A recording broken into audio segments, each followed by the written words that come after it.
Hey everyone, thank you so much for coming back to my lecture series, How to Make Reading Fun and Educational. Oh, I'm so excited.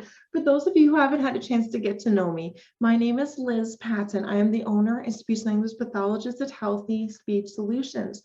We are an online speech therapy practice that specializes in helping children and adults in speech therapy. Oh, I'm so excited. Today we're going to be talking about Brown Bear, What Do You See? It's written by Eric Carle and Bill Martin. I love this book. It's so simple and there's not a lot of print on the page.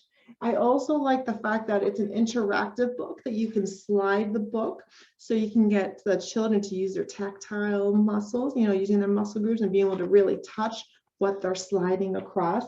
I really like the simplicity of that. It's just the big animal, it's a small animal, and you can talk about colors. So I really love the simplicity of this book from a speech therapy standpoint for teaching basic language development. So what can reading teach? Using Brown Bear. If your child is seeing a speech therapist and your speech therapist says your child has difficulties maybe using the D words, the D sound in words, your child has difficulty using the B sounds in words. So like bear, D, duck. Those are different animals that are actually in Brown Bear. So when everyone's having difficulty producing specific sounds, it's always really helpful to practice imitating those sounds that are difficult. And the book is so simple. It's a very easy way to target sounds that your child has difficulty with. However, before targeting speech clarity, I'd recommend talking to your speech therapist first if you do have one, because there's certain sounds that language development wise may not develop until later. So like for the letter R, if a 6-year-old is having difficulty saying R in rabbit, I'm more concerned that if it's someone who's 3 years old and they're saying wabbit instead of rabbit. So that would be more age appropriate. That I wouldn't recommend really targeting those R sounds when you're 3. So that would be a question to talk to your speech therapist first, just for your particular child, because this is more of a general explanation how we can teach the reading. Also, vocabulary words. We said that it was so simplistic. This is such a great opportunity to talk about animals, the bear, the duck. You could talk about the colors. What color is the bear on the page? What color is the duck on the page? We can talk about vocabulary words. You can point to the beak on the page and you can say, what is that? It's a beak. You're teaching body parts. What's that? It's a foot. You're teaching body parts and new vocabulary words, okay? You can talk about big and small on the big brown bear. You're always going to have a really tiny animal and you're going to have a big animal next to each other. So you can be like, which is the big animal? Which is the small animal? So it's a really fun, interactive way to teach really basic concepts. And again, we're using Brown Bear, what do you see? So we're going to start with Brown Bear. Whoa, look, I see a brown bear. Wow, what do you see? And maybe they'll say bear, maybe they'll say brown bear, 2-word response, brown bear. You could be like teaching 2-word response. You could be like, brown bear. Can you say brown bear? Pause and see if they'll say brown bear. Teaching 1-word response, you can go, brown bear, brown.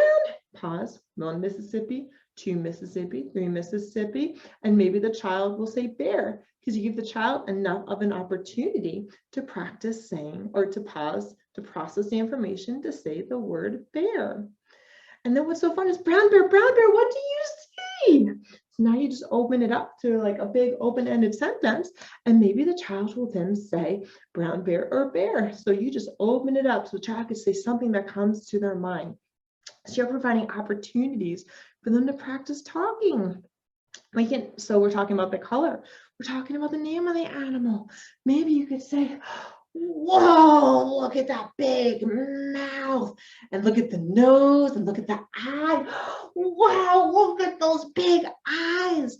So now you're interacting with the body parts in the animal for teaching vocabulary learning and body part identification.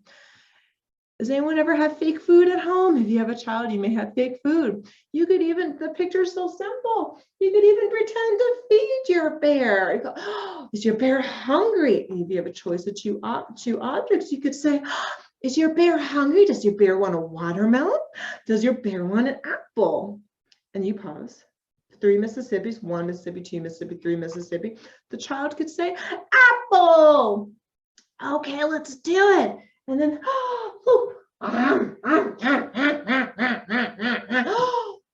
the bear was hungry. So the bear ate that apple. How exciting was that the bear ate an apple? So that's a really good opportunity, just incorporating more vocabulary words. But look, let's see what the bear sees next. Whoa. So what does the bear see? What animal? And then you can talk about now the red bird. And you can say, oh, whoa, wow. And look, wow. Which animal is the biggest? Which animal is the smallest? Which animal is big? Which animal is small? If that animal right here is small, this animal is, so you can teach analogies while teaching adjectives for big and small. I love the simplicity of this book, and there's so much that you can do with it if you just know what you're looking for. So let's turn the page. You ready? Okay. Wow, what is that? And they could maybe say bird. Maybe you get them to say red bird if you're lucky. And you could say red bird, red. Pause. 1 Mississippi, 2 Mississippi, 3 Mississippi. Maybe they'll say bird. You never know, right? What do you see? And then when you say, what do you see? Maybe they'll just say bird. And you'll say, what color is the bird? They'll say red. It's a red what?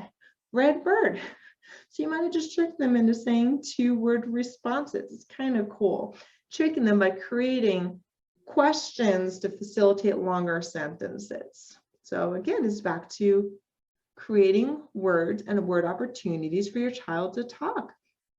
So we can say, wow, is your bird hungry? Let's give your bird something to eat. And this is where you can use your fake food that you have at home, just like what we talked about before. What should we give the bird to eat? So you can give the bird, again, another choice of 2 fruits or vegetables or cereal, whatever you have around the house. And then you can go, well, let's feed the bird. And then you go, nom, nom, nom, nom, nom, nom. Whoa, that bird was hungry. So that now the child is interacting with a picture that is just so simplistic. I love the simplicity of this stuff. So we can keep going. You go, so what do you think the bird's going to see next? And if the child really knows the book, they might be able to predict a yellow duck, or then maybe they'll just guess something else, but you're providing an opportunity for them to talk. So let's turn the page, and always have the child help you turn the page to learn how to handle a book. It's important. So you can have them, whoosh, whoa, what did the bird see? That's so cool. Whoa, is that a duck? What color is the duck? So now it's an opportunity for them to talk about the coloring of the duck. They could say it's, oop, now you just saw my watermelon. It's your opportunity to see the coloring of the duck. It's the opportunity for them to say that's a really, really small duck. And that's a really, really big duck opportunity when you're trying to talk about it. So I really wanted to say thank you so much for coming to my lecture today. I hope everyone's found it really helpful. How to make a book that is so simple, just so wonderful for language development. Please feel free to contact me if you have any questions at liz@healthyspeechsolutions.com, or you can check my website at healthyspeechsolutions.com. Have a wonderful day. Thanks again for watching my lecture today. Bye.